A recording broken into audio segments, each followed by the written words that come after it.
menyatakan bahawa adalah golongan yang dia berkawan dengan orang soleh. Tetapi dia tidak mahu mengikut perbuatan orang soleh itu. Itu lama jadi Ustaz ada dengan Dr. Lama yang pendidik ada di sini. Yang kita boleh jadi idola kepada kita untuk kita membina fakta dalam diri kita. Tetapi kadang-kadang kita lupa. Kita lupa dia kita tu. Tetapi setelah kita jumpa pada dia tu, kita balik dengan pandangan kita. Ini satu masalah di dalam diri. Kalau satu saja tuan-tuan dan puan-puan. Bukanlah kata tuan-tuan dan puan-puan. Termasuk diri saya sendiri. Benda ini kita berkongsi bersama. Untuk kefahaman bersama. Alangkah malangnya kita kalau kita berkawan dengan seorang yang ada mempunyai kefahaman yang terutamanya dalam bidang agama. Dalam agama yang akhirnya kita bawa kematian tidak ada benda lain. Walaupun kita tahu rumah besar, ini soal dunia ni takkan habis. Dunia ni takkan habis. Cinta dunia ni takkan habis. Dia habis di dunia, bawa akan di dalam kubur. Tak ada cerita lain. Ini yang paling bahaya sekali tuan-tuan. Lalu ulama ada menentukan 5 perkara. Kalau kita dapat dikaji dia kata, kenapa kita hidup di dunia ini dan juga yang lain. Salah satu daripadanya kita berkawan dengan orang-orang yang soleh. Membaca Quran, ada dari 5 perkara.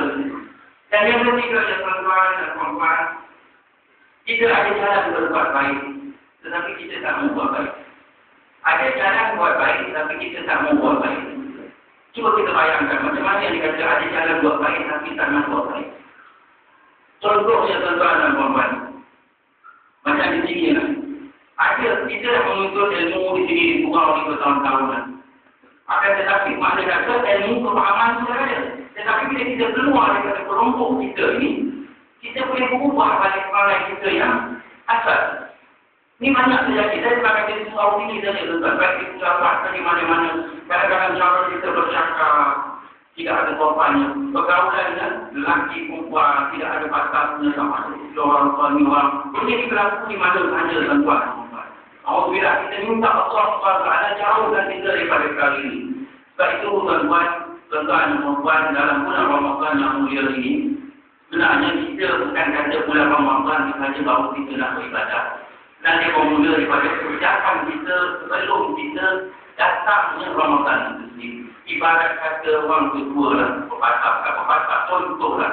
Macam orang nak terima menantu. Siapa nak terima menantu? Saya tak menantu. Ada yang terima menantu.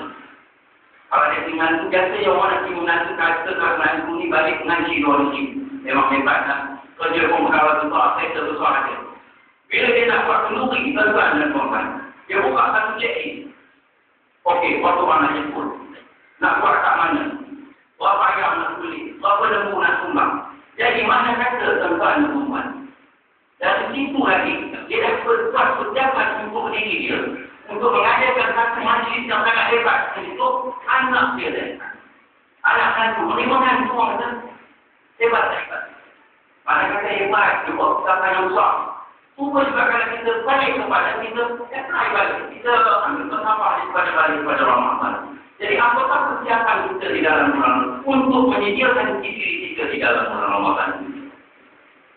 Jadi kalau kita nak sedia, kita mesti bersedia. Bersedia dengan ilmunya. Kita bersedia dengan kekuatan mesti juga. Kalau tak ada kena raya pun secara benar. Dan itu dia fiziknya, mentalnya, kalau tidak cukup, mana kata kita pun tak boleh nak sampai ke penghujung nanti. Kalau tindakan kita tidak bagus.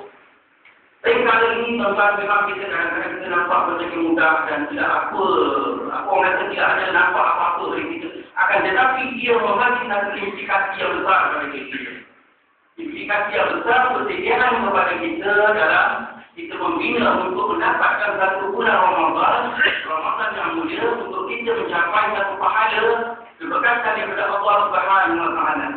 Sebab tuan-tuan dan puan-puan, kita lagi dijadikan oleh Allah Subhanahu Wa Taala sebagai khalifah di muka bumi ini. Tak ada lain, tak ada bukan kita dilantik kita di atas muka bumi ini adalah untuk kita beramal bagi hari akhirat. Beramal hari ini untuk hari akhirat. Maka barang siapa yang menyukurkan untuk amalannya di hari dunia ini, maka Allah akan cukupkan balasan di hari akhirat. Pukul satu keliaran kapal. Kalau dalam satu kitab ada yang ceritakan bahawa satu kapal membawa rombongan. Dia kata di sini dalam perjalanan dari timur ke satu pulau. Maka apabila dia tinggal di satu pulau, turunlah anak-anak kapal itu dalam perjalanan. Jadi di barat yang kita ini, turun ke dunia ini, tinggal kapal kita tinggal di sini. Karena kami pun kita turun ke kapal ini untuk menerus perjalanan di alam akhirat nanti. Kita putih penuhnya. Kadang ada orang tinggal kat sini, tinggal dekat pulau itu, dia lupa dia enjoy. Maka kalau dia naik kapal, dia apa dia dapat? Tidak ada apa kosong yang dapat. Akan tetapi berbeza dengan orang yang turun di situ, sedangkan termasuk yang bahkan berusaha di belakang. Mencari perkara yang cukupnya untuk berkata seterusnya. Maka kita tak akhirnya dia ada perkara. Sampai yang dia menemukan Allah Subhanahu Wa Taala nanti. Maknanya makan minum dia cukup ketika itu. Tidak ada dalam kerugian, dalam kejayaran itu. Supaya ibarat kita di muka bumi Allah Subhanahu Wa Taala tentang tempat kita belayar. Kita belayar pakai teron kita belayar di dalam bahtera untuk menyampaikan satu destinasi yang akhirnya menuju Allah Subhanahu Wa Taala. Tak ada lagi, tak ada lain, tak ada hujan.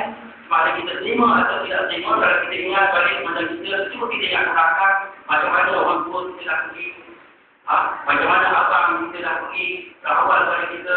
Jadi kita pun masanya akan sampai. Jika tidak kita ambil pada hari ini, setiap ilmu yang ada untuk memenuhi Allah Subhanahu Wa Taala dan buktinya pada kita bulan Ramadan yang mulia ini, tuan-tuan dan puan-puan. Baik, tuan-tuan.